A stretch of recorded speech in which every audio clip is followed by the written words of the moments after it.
মন্দির মানে চোখের সামনে ভেসে ওঠে যেখানে দেবদেবীর মূর্তি থাকবে, পুজোয় ব্যস্ত থাকবেন পুরোহিত, দূর দূরান্ত থেকে ভক্তবৃন্দদের আগমন লক্ষ্য করা যাবে সেই মন্দির প্রাঙ্গণে। কিন্তু এমন কিছু মন্দির রয়েছে যা নিজের গর্ভে লুকিয়ে রেখেছে রহস্য, আড়াল করে রেখেছে এমন অনেক কিছু শিউরে ওঠার মতো ঘটনা যা অনেকেরই অজানা। তেমনই এক মন্দির হলো ওড়িশার বহু প্রাচীন এই কোণার্ক সূর্য মন্দির। এই মন্দিরে কেন পুজো হয় না? এই মন্দিরে পুজো না হওয়ার পিছনে লুকিয়ে রয়েছে কী রহস্য?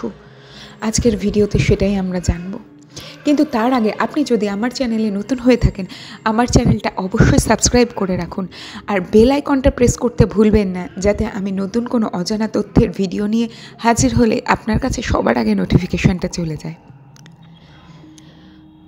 মন্দিরটির আকার হলো একটি বিশাল রথের মতো। এই সম্পূর্ণ মন্দিরটি তৈরি করা হয় ধূসর রঙের বেলে পাথর দিয়ে।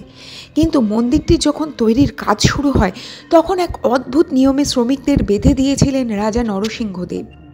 তৈরি করেছিলেন যে কোণার্ক সূর্য মন্দির প্রতিষ্ঠা করার জন্য প্রতিদিন 1200 শ্রমিক কাজ করবে।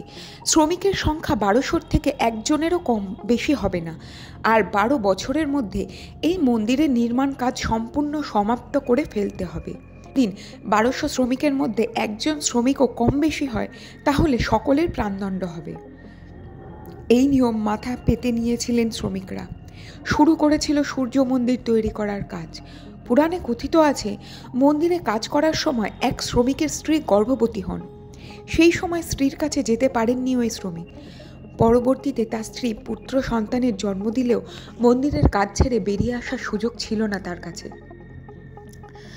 পরবর্তীকালে তার পুত্র ধর্মদাস যখন মায়ের কাছে নিজের পিতার পরিচয় চান, তখন তার মা পিতার এই বাধ্যবাধকতা সম্পর্কে জানান তাকে। ধর্মদাস বাবার কাছে এসে পৌঁছান, কিন্তু সেই সময় মন্দির তৈরির কাজে 7 দিন বাকি ছিল। কাজ যাতে তাড়াতাড়ি শেষ হয়, যার জন্য ধর্মদাস কাজে হাত লাগায়। মন্দিরের মঙ্গলঘট তখনও পর্যন্ত স্থাপন করা হয়নি। সে মঙ্গলঘট নির্মাণের কাজে সাহায্য করে, কিন্তু তার সাহায্যের কারণে 1200 শ্রমিকের প্রাণহানির আশঙ্কা দেখা দেয়। এই নেপথ্যে ছিল রাজার সেই অদ্ভুত নিয়ম। 1200 জন শ্রমিকের প্রাণ বাঁচানোর তাগিদে ধর্মদাস তখন মন্দিরের চূড়া থেকে নিজেই আত্মহত্যা করেন। প্রচলিত কথা অনুযায়ী তারপরে মন্দির নির্মাণের কাজ শেষ হলেও আর কখনো পুজো শুরু হয়নি মন্দিরে।